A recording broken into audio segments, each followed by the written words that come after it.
accused of lots of pollution and whatnot, and a lot of using extra paper and inks and everything, and oil-based inks. But in addition to all the activities, the green electricity that we produce, we buy a lot of recycled papers. All of our inks that we use on our printing presses are made of a combination soy and linseed oil base.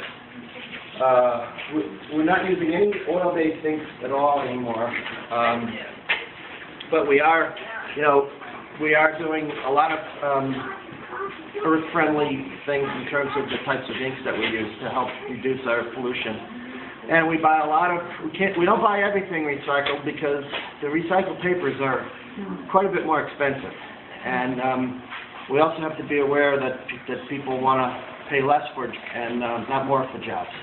So there are some people that just want the recycled paper and happy to pay a little bit extra for it, and those people we're very happy to service.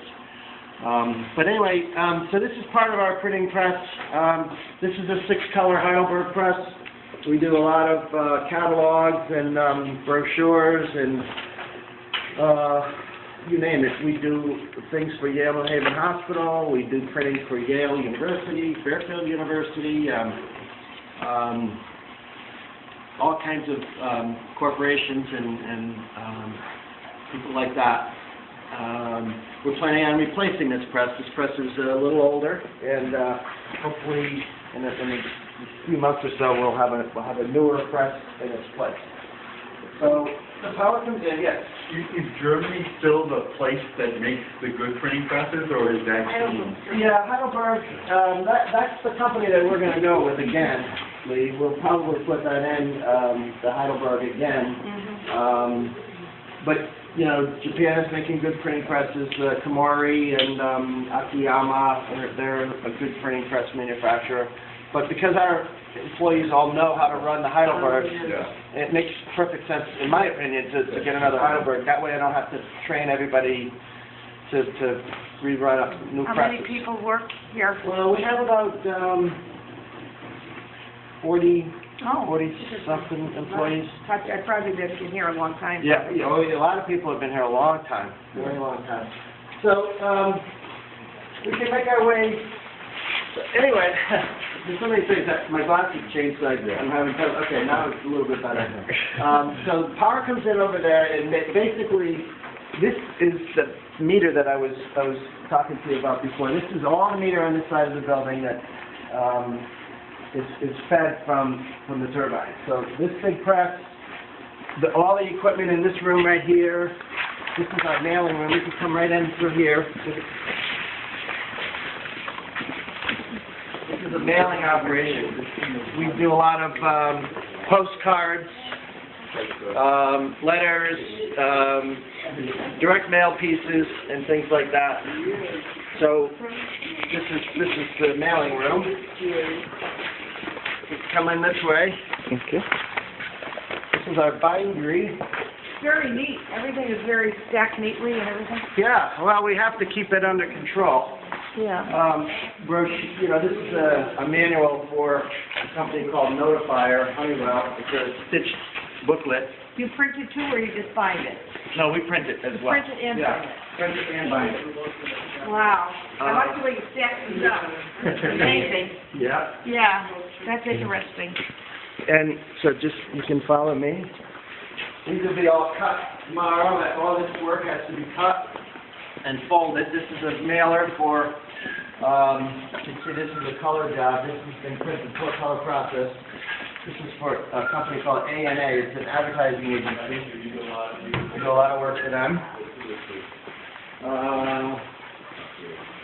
We do a lot of wire-bound booklets, pamphlets for this company called Notifier. They're a big customer of ours. So on a busy day, all these machines are running.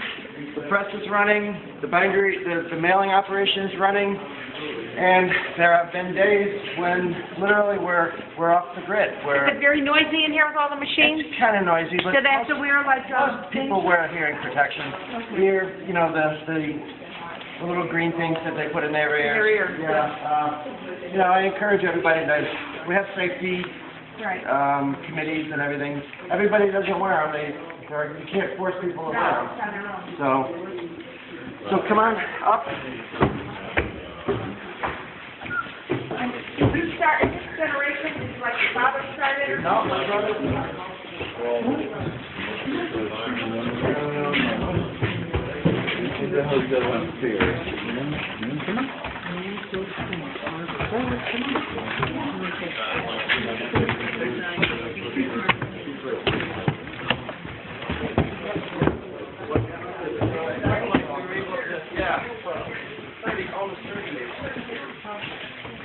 This is our sort of warehouse a little bit. We have a big warehouse on the other side of the building, but this is where we ship and receive.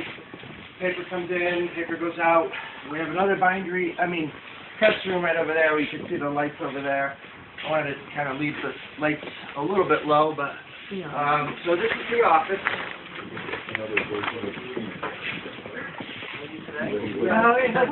I wanted to know what the new logo it's on his hat. The new logo? They cut everything. Yeah, I assume that's the new Very logo. interesting. Very interesting. Where are you going to see something like this? He's a nice guy, you know. I'm right in here. I'm going outside here for some minutes probably. Oh, okay. Oh. So this is There's the window. This is the computer that's showing I'll wait for people that want to come in and look at it. Oh, look at that.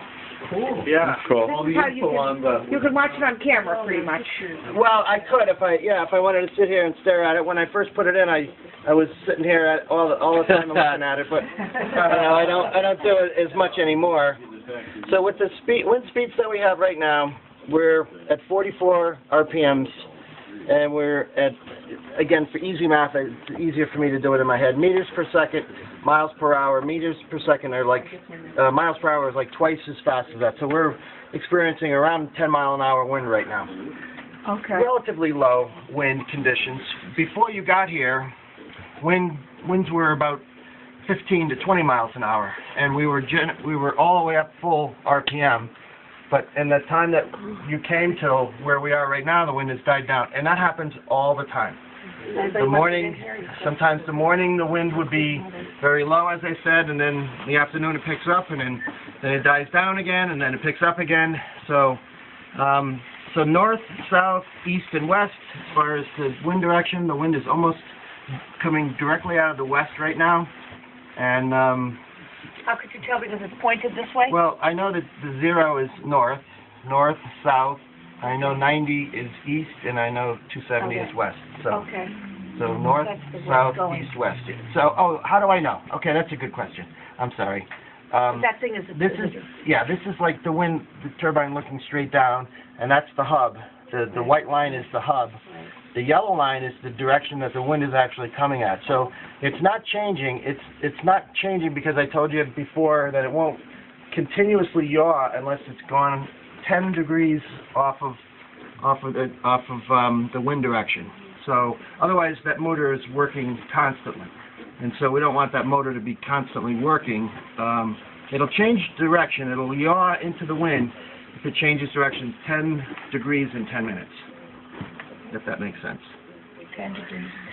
So on the table here, there's some pictures of the construction. If you want to look at them. So I'll go quickly through them. That's me standing in the center of the foundation just to give you some perspective. Now, it looks like I'm touching it, but I'm not able to touch it. So my hands are like this, and so the inside of that foundation is about that big around. And as I said, we had 47 truckloads of concrete.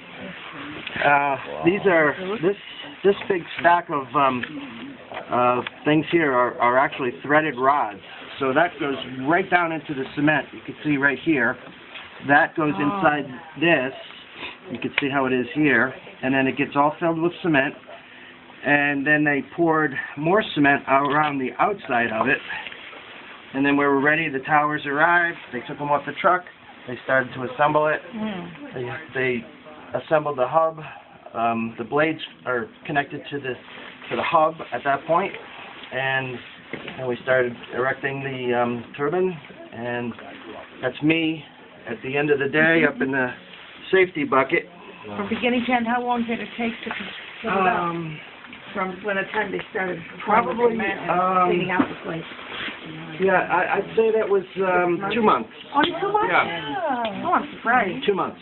Here's the dewatering process. This is this center picture here is the dewatering. That's interesting. So they had what they did was they drilled holes into the ground, deep into the ground, and then they connected those to these white pipes on the outside, and then started pumping the water out. Otherwise, that hole was perfectly dry. Otherwise, it would have been filled up in cement, and salt water don't mix. So we don't want that to happen. How many of these are there around the world like this? Are a lot of them? The Northern Power Company has about 500 installed, from what I understand. Is in this country or no? No, all over the world. They're doing them all over the world. But as far as turbines are concerned, all over the world, I mean, there's probably hundreds of thousands of them. Maybe not hundreds, but tens. Maybe 100,000. I don't know. I don't really know. Right. How many? But not Northern Power. Northern Power is 500. This is what they call community wind. This is not a real large turbine, but it's not a real small one either. It's not like one that you might find on a farm. Although this could be found on a farm, you know. But the cost usually probably scares the farmer away a little bit. So. Any last questions for Brian? I have pads if everybody would like a pad. As a Yeah. Jay, Were they would you like a pad?